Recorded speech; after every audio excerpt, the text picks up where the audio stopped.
పేదవాడి పక్షాన నిలబడతాం, ప్రజా గొంతుకై నినదిస్తాం. వాయిస్ ఆఫ్ వాయిస్లెస్, తెలుగువారి మనస్సాక్షి సాక్షి టీవీ. సాక్షి టీవీ ప్రసారాల కోసం మీ స్థానిక కేబుల్ ఆపరేటర్ను వెంటనే సంప్రదించండి. కృష్ణా జిల్లా జడ్పీ చైర్పర్సన్ పై టీడీపీ సైకోల కుట్ర బయటపడింది. పక్కా ప్లాన్ ప్రకారమే ఉప్పాల హారిక కారు, వైఎస్ఆర్సీపీ కార్యకర్తలపైన కూడా దాడి చేశారు టీడీపీ గూండాలు.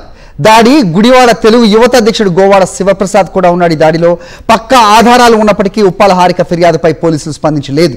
తూతు మంత్రంగా కేసులు నమోదు చేసి చేతులు దులిపేసుకున్నారు గుడివాడ పోలీసులు.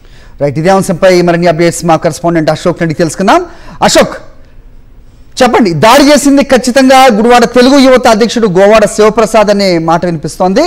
అతని పేరు తెలిసినప్పటికీ పోలీసులు ఏ రకంగా కూడా స్పందించట్లేదు. ఏ రకంగా చూడాలి, ఏంటి మీద ఇన్పుట్స్?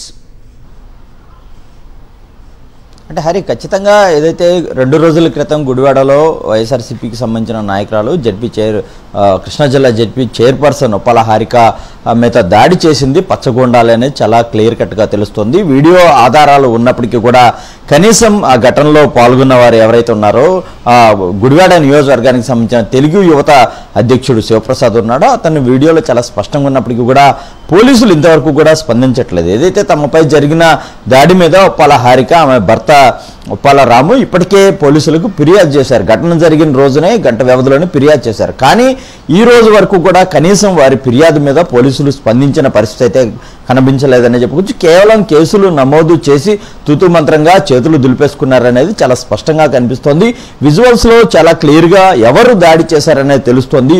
ఉప్పాల హారిక కారుతో పాటు కారు ముందున్న వైఎస్ఆర్సీపీ నాయకుల మీద, కార్యకర్తల మీద కూడా అతను ఏ విధంగా దాడులకు తెగబడ్డాడో వీడియోలో చాలా క్లియర్గా కనిపిస్తోంది. కానీ ఇంత స్పష్టమైన ఆధారం ఉన్నప్పటికీ కూడా పోలీసులు ఏమాత్రం స్పందించలేదు.